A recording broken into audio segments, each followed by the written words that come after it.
और अब आपको बताएं कि सिंध हाईकोर्ट ने कोरोना वैक्सीन कीमत में प्राइवेट दवा साज कंपनी को वाजिबात की अदम अदायगी पर बरहमी का इजहार किया।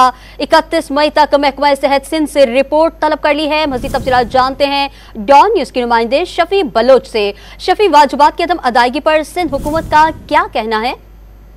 जी, दवासाज कंपनी ने तो वाजिबात की अदायगी के सिलसिले में सिंध हाईकोर्ट से रिव्यू किया था और आज दौरान समाअत जो है वो चीफ जस्टिस ने रिमार्क दिया कि किसी के पैसे हड़प करना तो कौन भरोसा करेगा। वैसे भी मुल्क जो है वो कर्जे पर चल रहा है और इस पर जो है वो दरख्वास्त गुजार के वकील ने बताया कि सिंध हुकूमत ने कोरोना वैक्सीन मंगवाई थी और अब तक इसके वाजिबात अदा नहीं किए गए और 65 करोड़ रुपए तवील अरसे से सिंध हुकूमत पर वाजिबुल अदा है जो अब तक अदा नहीं किए जा रहे और पैसे देने के लिए सिंध हुकूमत ने 3 कमेटियां बनाई थी और तीनों कमेटियों ने दवासाज कंपनियों को वाजिबात अदा करने की सिफारिश भी की है।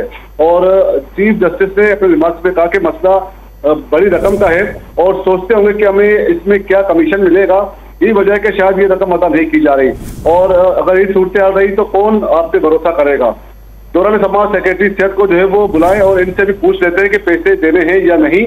और इस दौरान फोकल पर्सन की जानिब से कहा गया कमेटी के सदस्य जो है वो रिटायर हो चुके हैं और मामले को जायजा लेने के लिए मजीद वक्त दरकार है। कोरोना का मामला जो है वो खत्म हो गया है। 500 जो है वो साल तक कमेटियां बनाते रहेंगे लेकिन इसका कोई असल वसूल नहीं होगा। अदालत ने 31 मई तक महकमा सेहत से रिपोर्ट तलब की है और सूरत का जायजा लेने से मुतालिक जो है वो रिपोर्ट भी तलब की है। जी, शफी बलोच हमें तफसीलात से आगाह कर रहे थे, आपका शुक्रिया।